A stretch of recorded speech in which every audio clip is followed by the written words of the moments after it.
Good afternoon, and thank you for joining us for the Outdoor Art Club, Grow What You Love.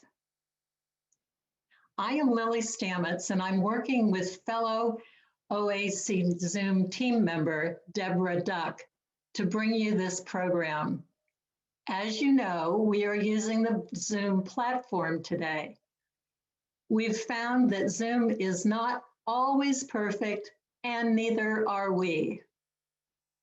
Although we've worked hard to master all that Zoom has to offer, things sometimes don't always quite work out the way we think they will. So please be patient with us. For those of you that are not familiar with the Outdoor Art Club, we are a nonprofit women's organization founded in 1902. The club engages in civic, cultural, and charitable work in our community, including presenting public programs like this one in our annual speaker series. Community service and impact has been the purpose of the Outdoor Art Club. In 2020, we conducted 3 blood drives, and we are now recruiting donors for our virtual blood drive. Before I turn this program over to today's program chair, please note that Zoom has 2 different functions, one for chat and another for Q&A. Please use the Q&A to send your questions to our speaker, Emily Murphy, anytime during the program. And Emily will leave time to address your questions at the end of the presentation. So at this time, I'd like to introduce Colleen Byrne. Colleen is a member of the Outdoor Art Club and program chair for today's event. Thank you, Colleen, for bringing us this wonderful program, Grow What You Love. Thanks so much, Lily. Hi, again, my name is Colleen Byrne. I'm a member of the Outdoor Art Club, and I've been a member for about 1.5 years, so I'm relatively new to the organization. So I haven't had the opportunity to meet most of you. So it's a pleasure to meet you all today. Welcome to the Outdoor Art Club's presentation, Grow What You Love. Today we'll be speaking with Emily Murphy. Emily is a native to Northern California, and until the past month, Emily actually lived in Mill Valley. She recently relocated to San Geronimo with her family, and she is an organic gardener and designer. She offers design services and specializes in edible pollinator gardens and ecological planting design. When she is not getting her hands dirty in the garden, she's also a writer. She is the author of the book, Grow What You Love, 12 Food Plant Families to Change Your Life. She also has a blog, Pass the Pistil. That would be Pistil, Pistil.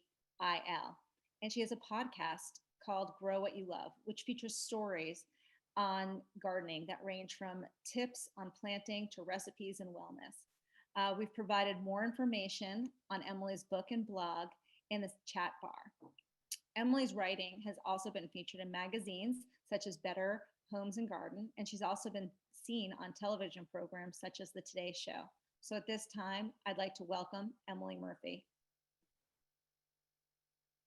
Hi, Emily, how you doing? Hi, I'm doing well. Thanks so much for having me. It's a pleasure to be here. Thanks so much for taking the time to talk to us today. I really enjoyed your book. I started reading it a couple weeks ago so I could prepare for this presentation. And one of the things that I really loved about both your book and your blog is you talk a lot about your relationship with your grandmother and how she really influenced you as a gardener. Can you talk a little bit more about that? Yes, of course. So that's also in my presentation. So we'll hear a little bit more about that and also see a photo of her. But my grandmother lived in the foothills in Sonoma County, and she lived on a homestead, and I would go and live with her about 2 months out of the year in the summers. And oftentimes by myself. I started living with her when I was 7. And so we formed a very close bond, and she had a garden with grapes and flowers, and and she had chickens, and when we weren't in her garden, we would take long walks, and it was always a very special time. And while I mostly played and wasn't didn't always seem like I was paying attention, I kind of think of my time with her as learning by us through osmosis. Mhm. And I think like we all do. And um, so that time when she was, say, working in the garden and I was playing alongside of her were formative times. Yeah, I'm sure. I'm sure. I love those relationships and hearing stories about, how a grandmother or a parent has influenced us on our career decisions. Yeah. I know you've also done a bunch of teaching. You've taught elementary schools, and you've taught at elementary school, and you've done a bunch of gardening there. Can you tell us a little bit more about your career path? Yeah. So when I left college, um, I, as we most of us do, I was like, okay, what can I do that allows me to use my gifts, the things I felt like I was strong with. And I actually studied botany and environmental science. I have a degree in ethnobotany, technically ethnobotanical resources. But I was very fortunate growing up to have um, a handful of very special teachers. And I think when I left college, I felt so grateful for the education that I had Mhm. that I wanted to give back the same way those teachers gave to me. And so when I left college, I actually went into a teaching program. I have my teaching credential. I taught everything from 8th grade math and science to multi-age classrooms. And then following that, when we moved to the Bay Area, Mhm. I started working in my daughter's school garden Mhm. as a way to get to know the community and meet people in the community and also be part of my daughter's education Mhm. and sort of kind of get to know the landscape of the Bay Area through her school garden. Well, that's so great. And then how did you evolve from gardener to blog writer, book writer? What came first, book or blog? How did this all transpire? Right. Well, the blog came first. I have to admit that writing a book was something I'd always wanted to do. And I realized at some point there was a couple things missing in my life. Mhm. One, if I wanted to write a book, I had to write. Yep. I actually had to practice writing. And two, um, the things I wanted in my life, I needed to start acting on those things. And uh, I had really missed my time um, that I'd spent focusing on botany and plants and ecology, and the garden was a natural place to discover that. And so the garden blog sort of evolved from those two things, wanting to get back to my roots because I had been teaching and focusing on classroom curriculum and less on plants. And I said, you know what? If I want to write a book and I want to write about a book about this, I better do both. And starting a blog was the easiest place to begin. Great, great. Yeah, I've read your blog. I've really enjoyed it. I found so much great information on there. I had been looking at information on, trying to find more tips on, attracting the Western monarchs to my garden and attracting bees. Can you tell me more about your writing process and how you decide to cover the topics that you cover? Because a lot of them are just spot on, like just what I want to read about. Well, thank you for saying that. And um, the inspirations for the things that I write about are honestly the things that are important to me, Mhm. or the questions I hear most from readers and people I meet through design and consultation. And I try to meld those things into the blog. And while I've been writing this second book, so I wrote the first book, Grow What You Love. I'm working on the second book. And in the process, the blog has suffered a little bit, but I'm really looking forward to getting back to contributing to the blog again this year in particular. I feel like with 2021, we all have so much to look forward to. There's so much growth and healing possible. And for many of us, that starts with our hands and the garden, in our gardens, and really creating things from home. So. Great. Well, I'm excited to hear your presentation. So I know you've prepared one for us today. So let's start to dive into that. I'm going to turn off my video and my mic now, and I'm going to let you take over from here. Okay, Okay. that sounds great. So I'm going to let's see, share my screen with all of you. And there we are. I'm going to put this into full screen mode so you can see the slides. And there we are. So there's my book, Grow What You Love. And as Colleen and I were discussing, this book is a labor of love. And I'll go into my grandmother again, but it's also designed with 12 sets of seasonal ingredients in mind. And these ingredients are really the gardener's and the chef's choice of plants. And it attempts to address these questions I hear most often, which is, what do I plant? Where do I start? And so that was really the foundation for the book. But I also think it's important to consider the why.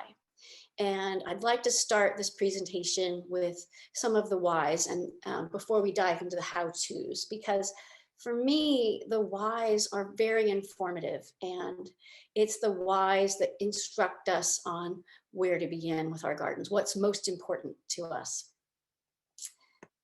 So for me, again, Grow What You Love, the book, is a gritty love letter.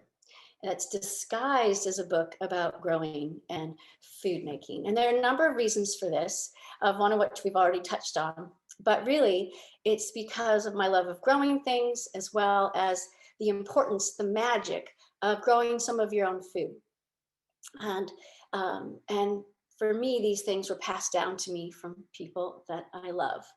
So, for instance, my grandmother, who you see here, this is my Italian grandmother who lived in the Sonoma foothills that we were just talking about. And when I was fighting with my brother, her answer to everything was love, by the way. If I was fighting with my brother, she'd say, love, love, love, in her Italian accent to keep me from punching my brother.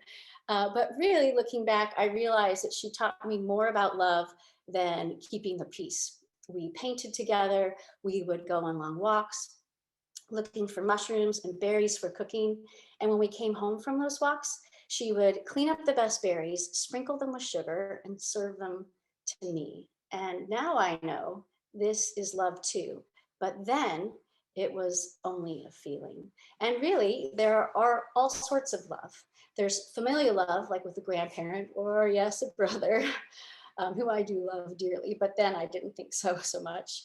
And then there's also other types of love, right? So with plants, there's kale, which I sometimes am obsessed about. If you follow me on any of the social media platforms, you'll see that I'm posting quite a bit about kale because I call it my kale crush.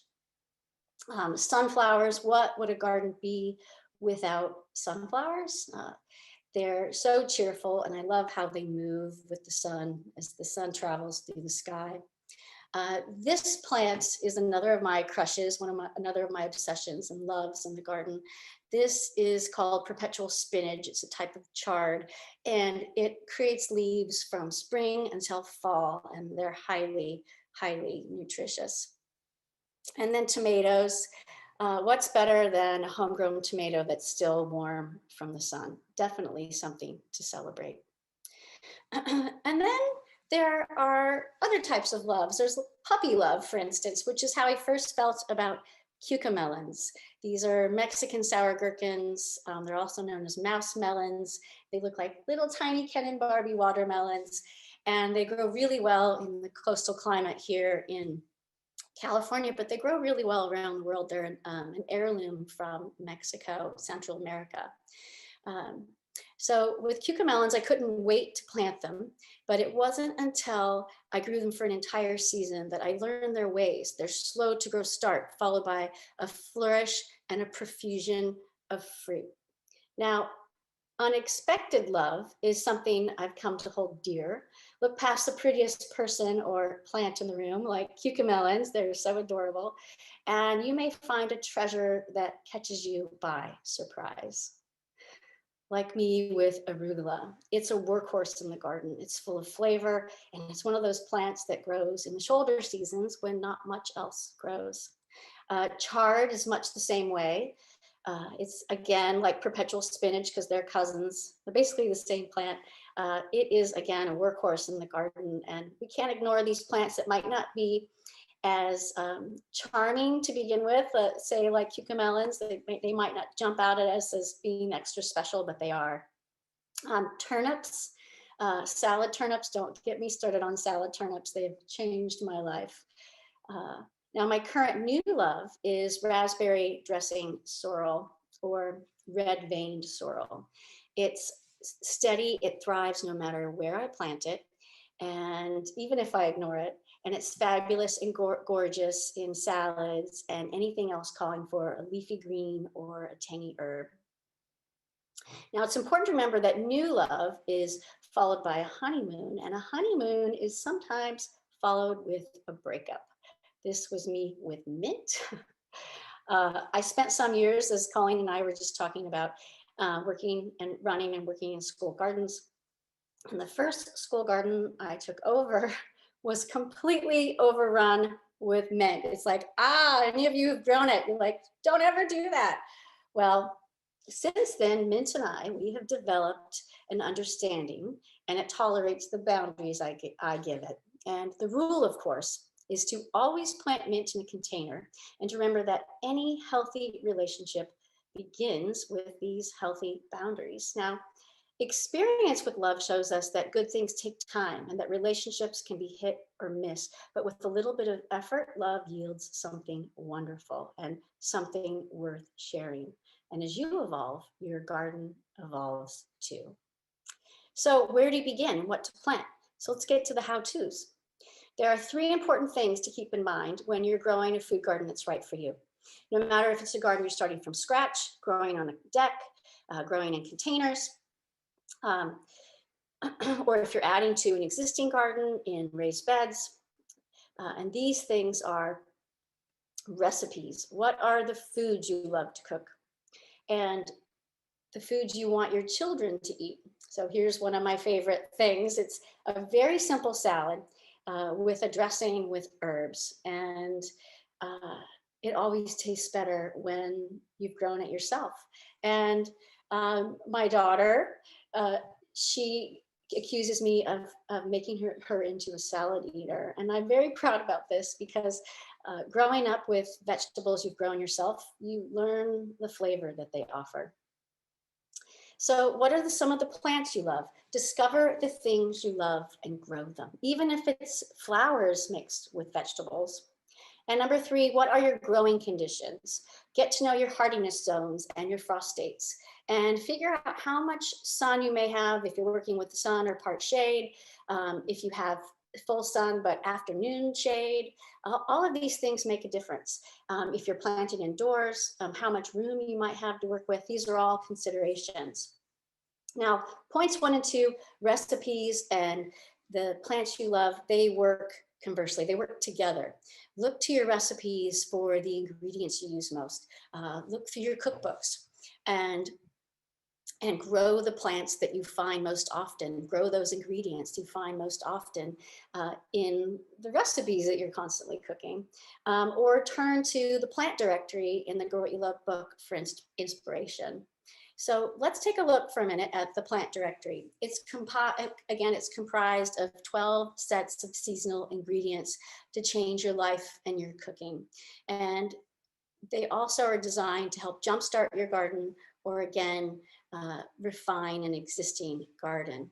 And what I like to think of it, how I like to think of it is, you know that feeling when you go into, say, a discount store, like a Ross Dress for Less, or whatever discount store you might have in your community.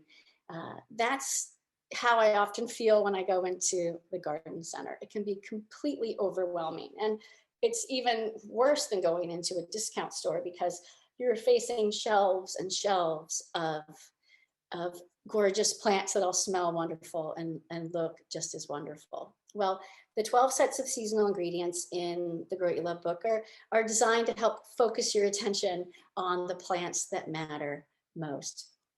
So tender herbs is the first is the first section in the plant directory because it's herbs that really transform everyday meals.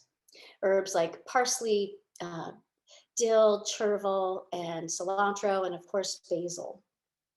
Perennial herbs are another important consideration. They're wonderful for themselves because again, they provide flavor, but they're also something you can plant once and then enjoy season after season. With something like rosemary, as you see here, if you live in a colder climate, you're going to have to bring it indoors. But really, there's so many wonderful perennial herbs to choose from that are also hardy, like sage and oregano and thyme. Thyme is actually an all-star for me, and I often use it interchangeably with rosemary. Tomatoes, of course. What would a garden again be without tomatoes?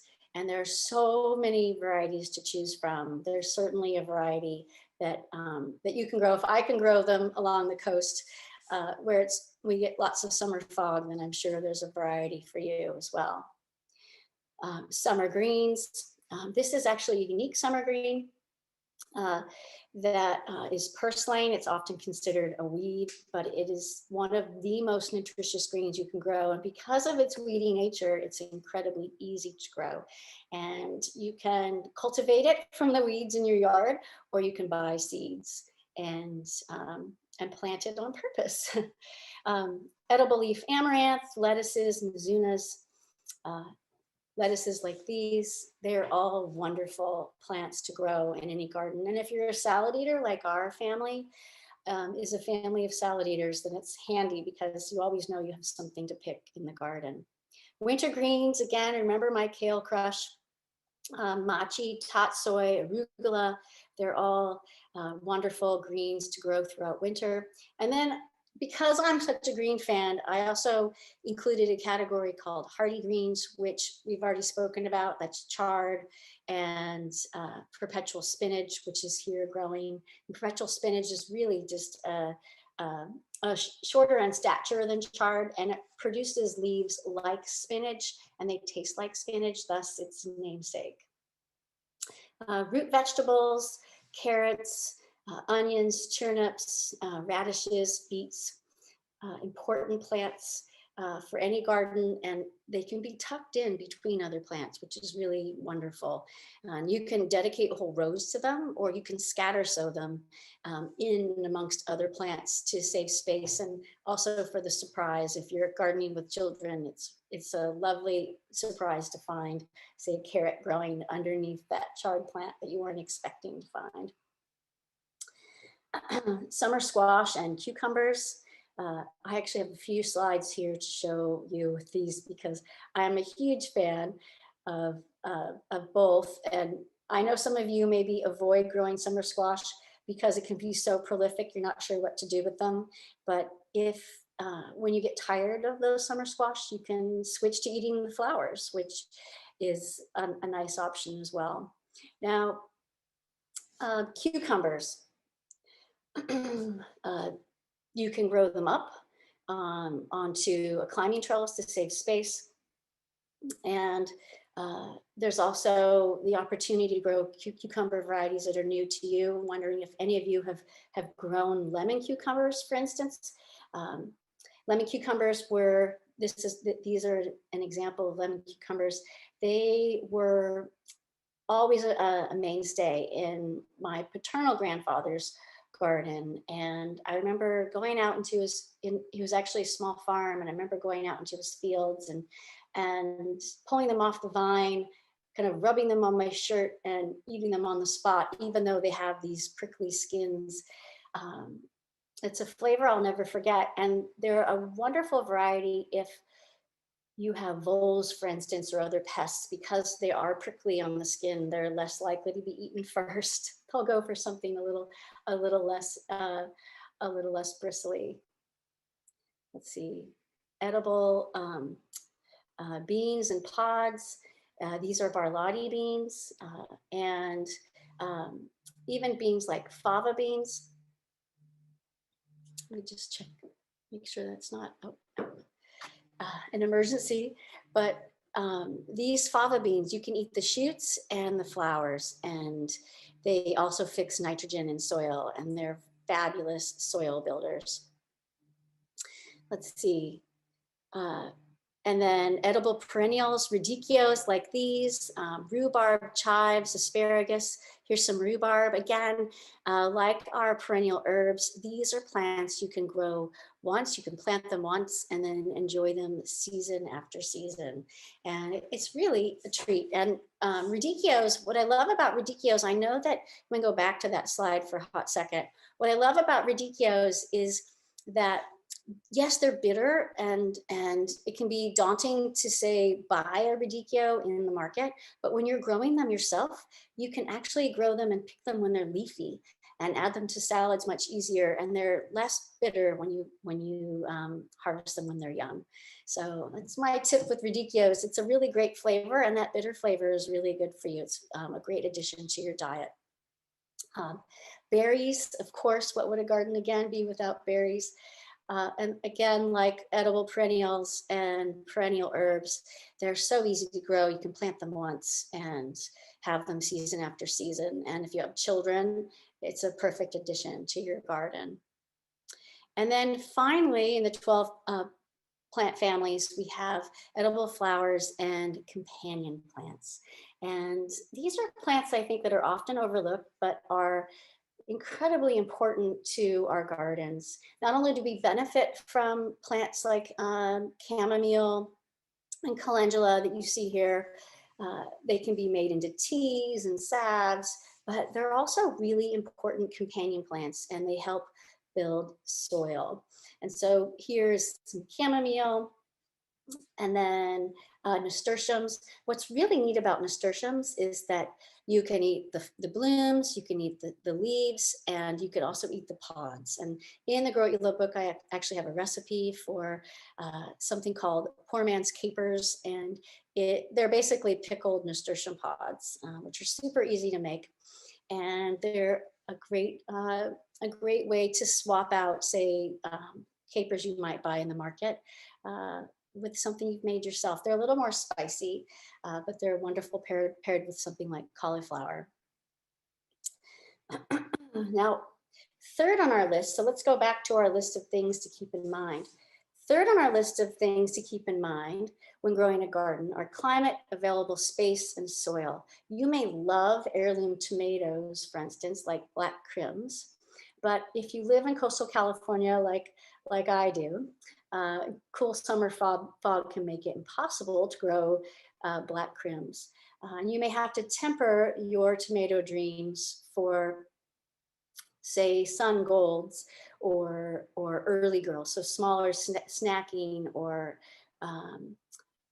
salad tomatoes.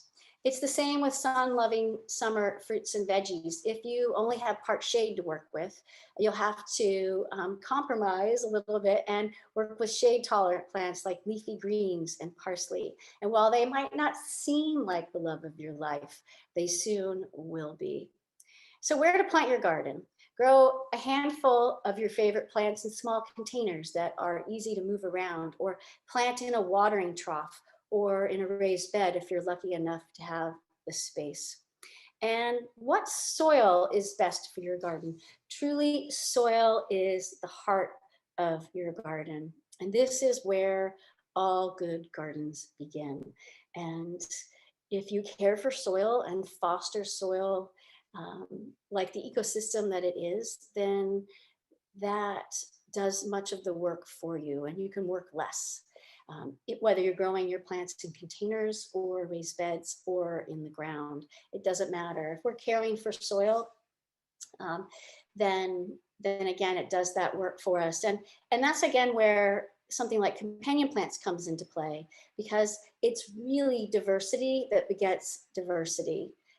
Biodiversity begets biodiversity, and there's this wonderful push-pull, and our plants are the drivers of that push-pull. So when we build and plan a complex garden system that's filled not only with vegetables and herbs, but with companion plants like calendula and chamomile, like I was showing you earlier, and even other beneficial plants like sunflowers, then we're really creating a garden system that in many ways is mimicking on some level, not exactly, but on some level, the greater ecosystem, providing habitat, fostering soil, and those two things work together. Because if your soil is healthy, the life above ground will be healthy, and if you're growing your plants organically, then again, life below ground will also be healthy, because there's this wonderful push-pull.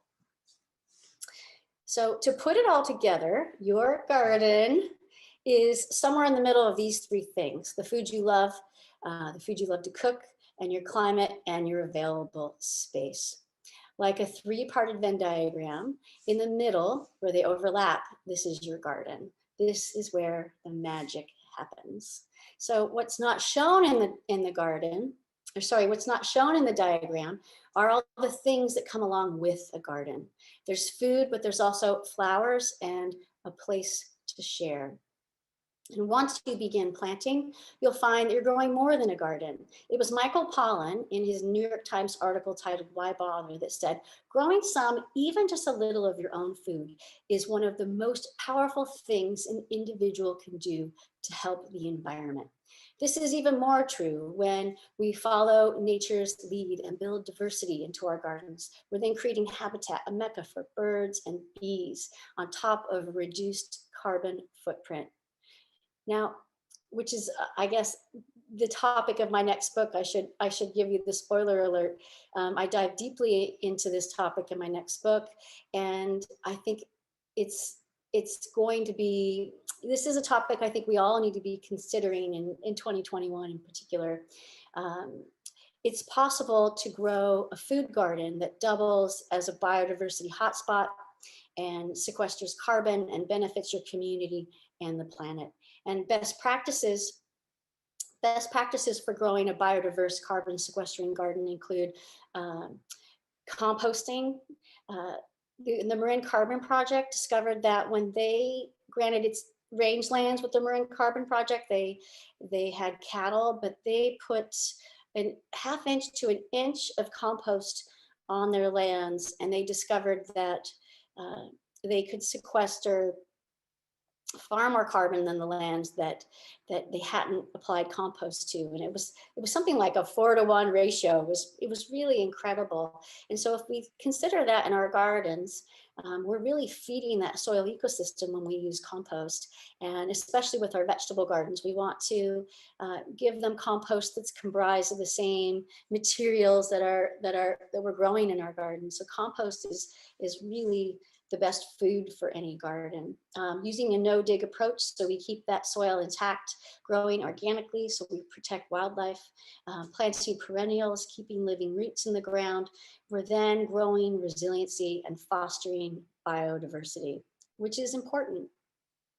One of the things Colleen and I were talking about earlier are monarch butterflies. Western monarchs are in steep decline. If any of you have been keeping tabs on the Thanksgiving count from the Xerces Society, in the 1980s, the Western monarchs, which is a separate strand, say, from the Eastern monarchs and monarch strands throughout the world, but the Western monarchs numbered in about 4.5 billion in the 1980s. And by the time we got to 2018 and 2019, we were down to 26, 27, 28,000 individuals. And this year, the Thanksgiving count in 2020, we're down to less than 2,000 individuals. And it's alarming and scary and quite sad, because they might be on the brink of extinction, quite honestly. The Xerces Society has created this diagram and I can share this with any of you who might be interested, and also follow up later on what we can all do to help Western monarchs. But in a nutshell, what this diagram is showing us is that if you live on the coast, our jobs are to protect habitat for them and to grow habitat for them. And on our portion of the coast in the Bay Area, where they have overwintering grounds, if you're within 5 miles of the coast, you want to avoid planting milkweeds, because it can confuse them if they come out of hibernation in the middle of the winter. So for us, we want to restore habitat and grow nectar plants. The rest of California going inward and into the Mountain West, we really want to protect milkweed, plant early blooming milkweed. And further north, again, we can start adding milkweeds along the coast, but again, plant milkweed and grow nectar plants. And these are all things you can add to your vegetable garden, which is really wonderful. It can be this win-win, this wonderful mashup of vegetables for you, flowers for you, but also habitat that supports, again, our communities and our environment, which is really a special thing we can all offer. The the US Forest Service has said that every day we lose 6,000 acres of open space to development. And so if that helps put into perspective how valuable our gardens are, at least for me it does, then hopefully that gets us all thinking about what we can do with our small plots of land to make a difference. So where am I? Let's see what the next slide is. So our gardens are valuable. They're important to the environment. They're important to you and me. And together our patchwork of gardens makes a difference. And your garden can start with just a handful of plants, the plants that matter most. And when you tend to your garden and your plants from season to season, you'll find that they grow and change as you grow and change. And when you share it with others, your garden, it's infectious, because as your garden evolves, you evolve too. So why not grow what you love and pass it on?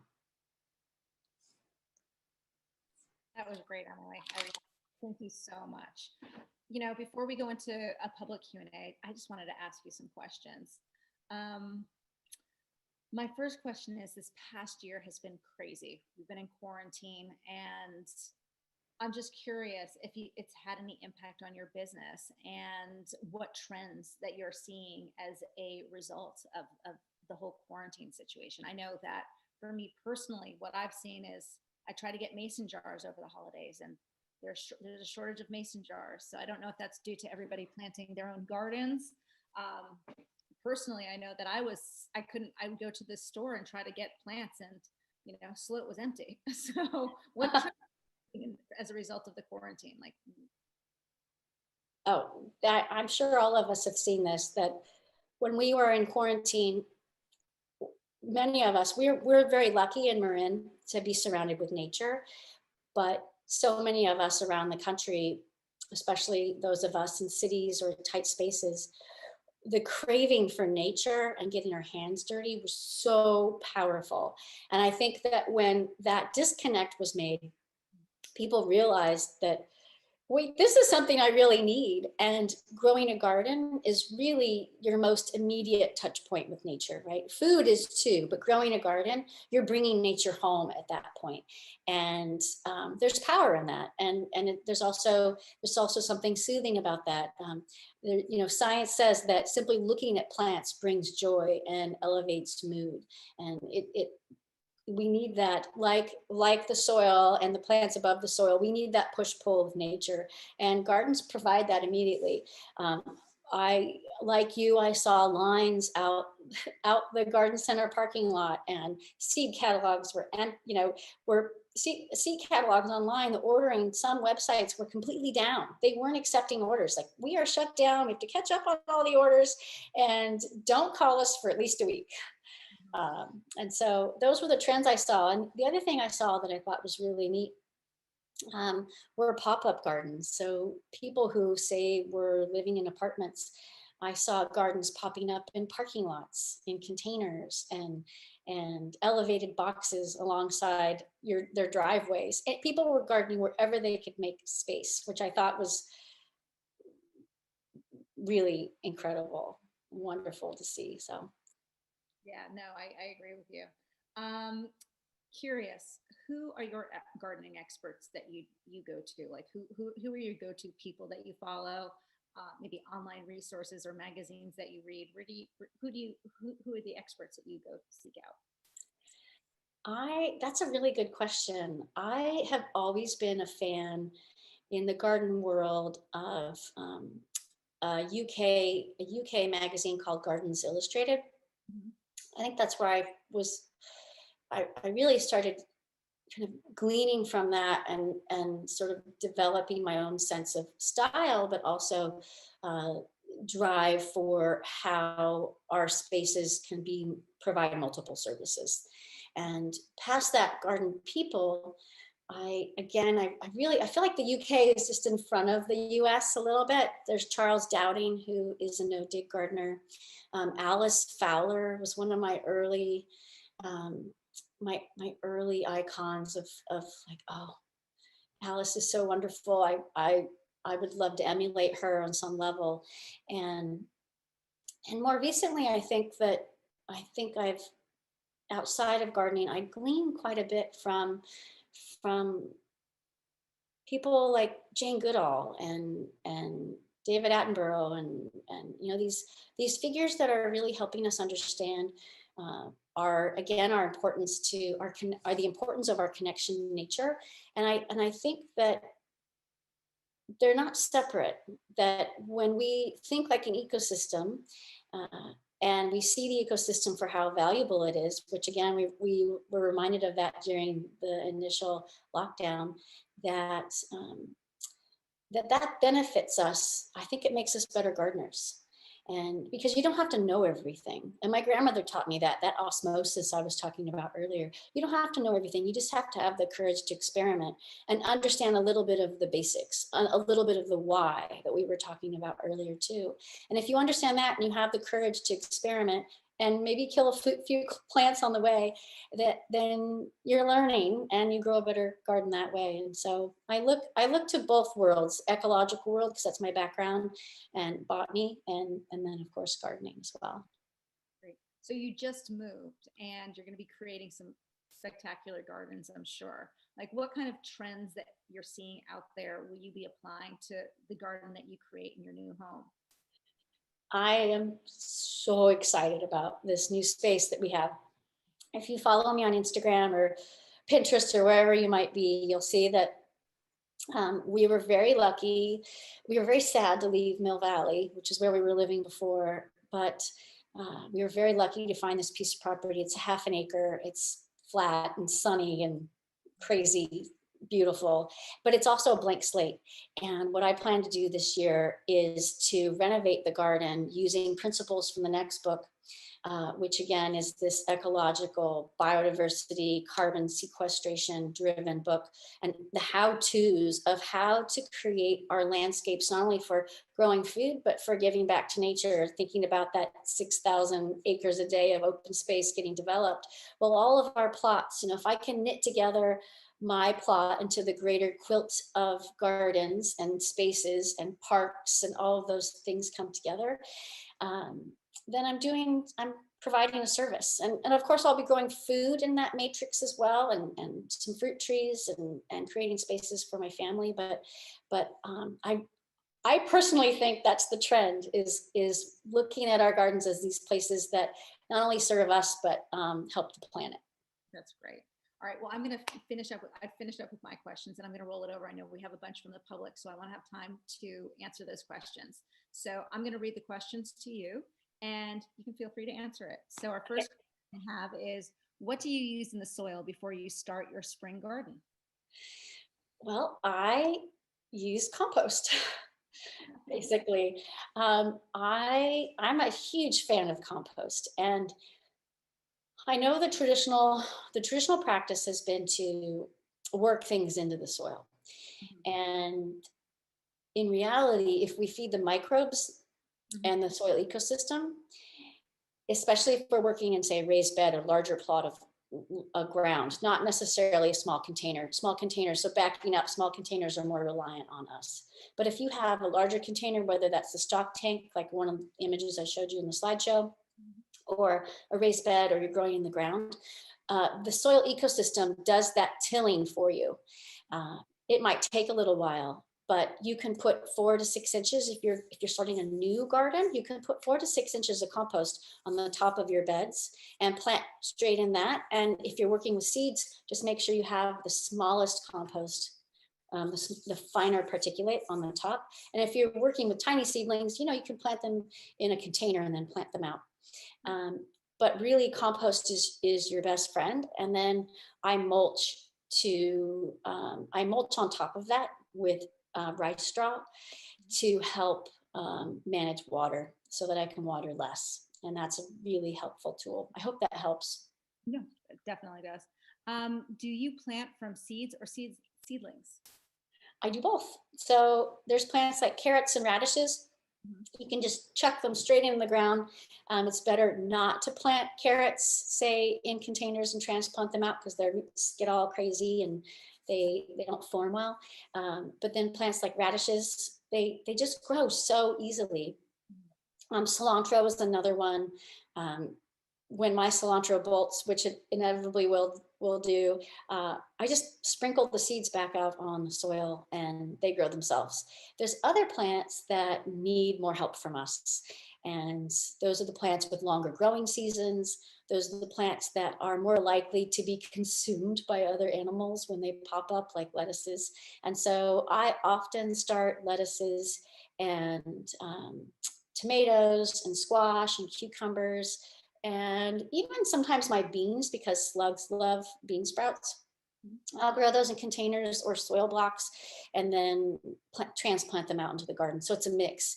And I do love growing my garden from seed, whether it's in containers or straight in the ground.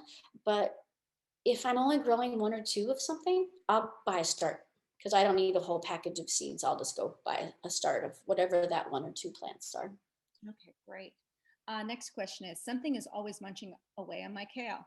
It's in a raised bed garden and other vegetables around it, arugula, are not touched.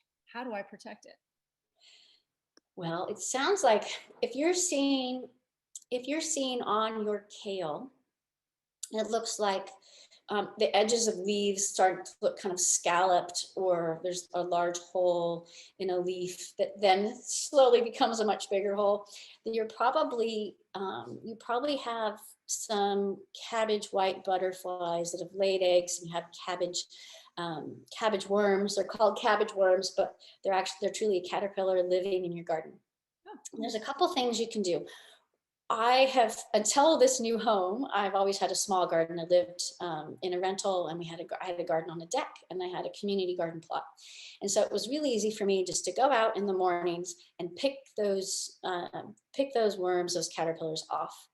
And eventually you kind of get them all, and there you go, your infestation is over. But if you're working with a larger space, it can be really helpful to cover your new crops with a little bit of row cover. And the row cover varies by weight. You can have a summer weight fabric or a heavier weight fabric for cooler seasons, and that will prevent the cabbage white butterflies from actually landing on your plants in the first place.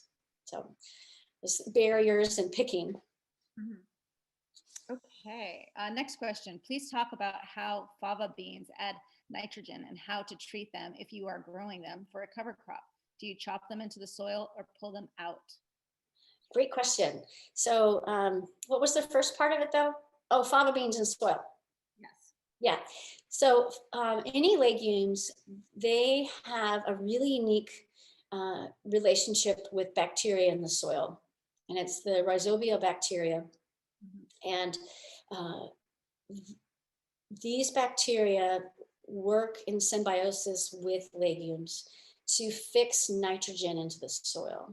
And so nitrogen is an incredibly abundant gas in our atmosphere, but as a gas, it's not something that plants can take up and use in their everyday processes. And nitrogen, of course, is one of those really important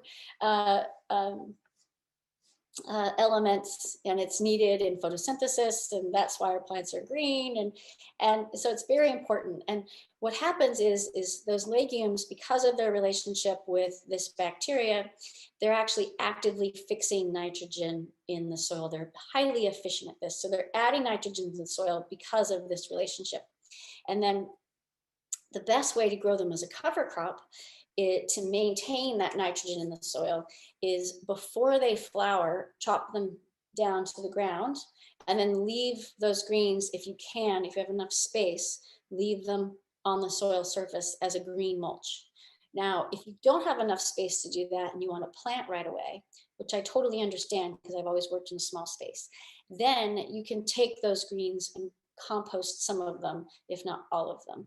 Or you can just live with that messy look and use them as a mulch like straw or compost and work around them or push them into the places you need them. And then eventually they'll become part of the soil, kind of like composting in place.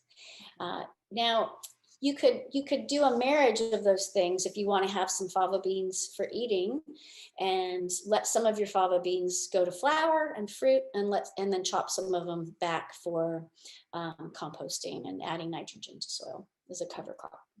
Okay, so this kind of leads into the next question. If you eat the beans and leaves of fava plants, do they still put nitrogen into the soil? Yeah, the plants are still actively putting nitrogen in the soil. It's just not the same level as before they went to flower, because as soon as they start flowering, they start requiring more energy, right? As they grow, they need more energy of their own and more, just more growing power. And they're putting more energy into their flowers and their fruits. But it's not the end of the world. You're still building soil. And one of the great things about fava beans, and you'll often see this in California, where there's like a lot of Portuguese. My paternal grandfather was Portuguese, and there was two things they would grow: fava beans or potatoes to help cultivate the soil. And they really do a great job of pushing into really hard soil, clay soil, and really starting to break that soil up with their root systems. And because they're feeding the soil, then the microbes come and the other animals come, and it speeds up that process. So it's a great way to cultivate a new space without having to do any digging. Right. Okay, next question is promoting healthy environments for monarchs. What native nectar plants do you recommend for our climate? Native nectar plants for the Pacific Coast. Yes. I would, some of my favorite that are native are the buckwheats. They're called Eriogonum sanguinosum. Trying to think of a common name. It's like crimson buckwheat, red buckwheat maybe. That is such a great plant. And then there's the monardas, the coyote mints, excellent plants. You can't go wrong with coyote mints. They're truly incredible. And then there's nectar plants too that aren't native that monarchs really appreciate. Plants like Mexican sunflowers, even zinnias. But this past year, I grew more Mexican sunflowers in my community garden plot, and I had monarchs going specifically to the Mexican sunflowers. So you can balance the natives with non-native. If you're planting non-natives, plant them in your veggie beds, and it's kind of a nice balance. Okay, great. What are some of the tricks for growing a better garden that is also easy to take care of? The number one trick. Okay, so it depends on what you're growing. This is kind of a one of those rabbit out of the hat questions, because you could go any direction. So if you're growing a vegetable garden, number one thing you can do, or the two things you can do, is grow organically. Skip using any synthetic fertilizers, pesticides, herbicides, hands down. 2, cultivate your soil. Cultivate your soil first. Do both of those things together. When you cultivate your soil with organic practices, no digging, and adding compost, your plants will be so much more resilient. You'll have fewer issues with pests, fewer issues with stress, other issues, and then growing a diversity of plants. The more mashup of different types of plants, adding companions, mixing up your planting so that it's not all one monocrop, all of those things help build soil resiliency, and then create a more resilient garden, which means you can watch it grow and you have less work. Do you have any tips on dealing with the powdery mildew or blossom rot for squashes? Yes. So powdery mildews is a tough one because Powdery mildew is one of those things that it's a factor of air circulation and cool summer weather, but it can also be humidity. And so powdery mildew, giving your plants enough room to breathe, even if it's your dahlias, growing them too close together, you're going to have a powdery mildew problem. Giving them room to breathe, and then choosing the right variety, choosing varieties that are resistant. So it might be you're choosing a hybrid or an heirloom that are resistant to powdery mildew. Those are my two top tips. Those are two important tips. Not watering the leaves, watering the soil, and then blossom end rot is all about calcium. So maybe crush up some eggshells and sprinkle those eggshells around the base of your plants, add eggshells to your compost, and you might need to do that for a little while. It might take a season for it to catch up, but you'll see a big difference in issues with blossom end rot. Okay. Have you ever used winter rye to nourish and prepare your soil? You know, I haven't grown winter rye myself because I work with a small space, but winter rye is an excellent plant for building soil. And so if you have room to grow it, I say go for it. Yeah. And then again, you can use the winter rye if you're cutting it back to grow your crops, that whatever it is you're planning to grow, you can use that winter rye as a green mulch, a green manure or compost on your soil, or you can put it in your compost. Right. What fertilizers do you use when starting a new garden in the spring? So I tend not to use any fertilizers except for, I know it seems so counterintuitive, and the only time I think you really truly need fertilizers is if you're working in a high desert environment where the soils are so denuded, we just got to put something in them so there's something to work with. Mm-hmm. Here, if you're along the coast, honestly, that 2 to 4 inches of compost, if you're working with vegetables, is such a blessing. And then the one thing you could do Mm-hmm. is I sometimes make, there's three things I sometimes make for as a fertilizer. I'll make compost tea. I'll make a tea out of comfrey, which is basically like compost tea, but you're using the compost, the leaves, and you're composting those. Or sometimes I make a manure tea, where you take chicken manure and you put water, and you do the same thing with compost, or comfrey is a little different, but you put some of the material in a bucket, you fill it with water, you set it out in the sun like you're making sun tea, let it steep, and then use that water to fertilize your garden. The one thing, I take that back, the one thing I add fertilizer to is I have a small Meyer lemon tree that lives in a container. So when you're gardening in containers, again, those plants and that soil is much more reliant on us to maintain. It's much more likely to become compacted, and it does need more inputs. And so sometimes with my Meyer lemon tree, I'll give it manure tea, but I also do have an Omri, which is an organic certified citrus fertilizer that I add to the top of the soil, and then it works in over time. And so if you're working with containers, yeah, that's where I'll back up and say it's a really good idea. Okay. How about dealing with some of the pests like deers and gophers? How do you deal with deers and gophers? Deers and gophers. So number one is barriers. Keeping them out of your garden is your best bet, because once they've found your garden, and it's all over, or at least for a little while. They're creatures of habit, just like we are. And so the best bet is a tall fence for deer. And with gophers, you'll want to, if you're working with raised beds, you're going to want to put gopher wire or 1/4 inch hardwood cloth in the bottoms of your raised beds so they can't dig in from underneath. If you're planting in the ground and you have a really bad gopher problem, then you're probably not going to want to grow your vegetables in the ground. unless you have some magic trick that I'm not aware of. But what you can do if you're working with perennials is you can plant your perennials in gopher baskets. So they're baskets, you take your plant out of a pot if you're growing a perennial, say from a garden center, and put that into the soil to protect the root zone of that plant. So those are barriers. And with gophers don't tend to climb up into a bed, that they'll just burrow in from below. But voles, on the other hand, which are small field mice, they're not true mice, but they look like mice, they will go over the top. And again, barriers are your best bet. Okay, we are going to have to wrap up. We're going to run out of time. I have a couple more questions, Emily, but Larry and Wendy, what I'm going to do is I'm going to ask Emily to answer those afterwards. So we'll get back to you with the answers to those questions. So Emily, I want to thank you for your time.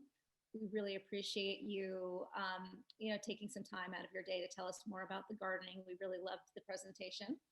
We're looking forward to your book. When's it coming out? This fall?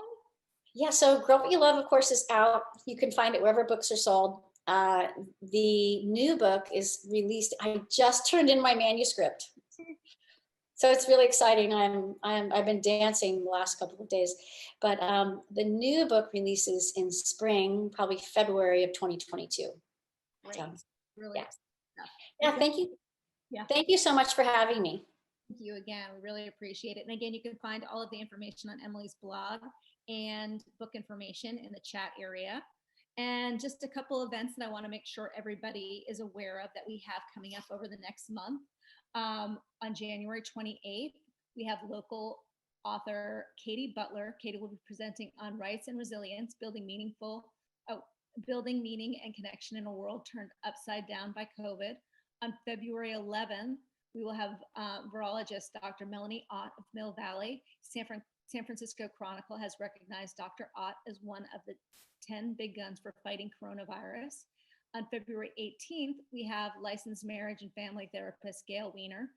She'll be speaking with us about creating the relationship you want with the people that matter. All of our presentations are held at 1 p.m., so we're hoping that you can join us in the future. Thank you again for joining us today, and we hope to see you at future events. Thanks.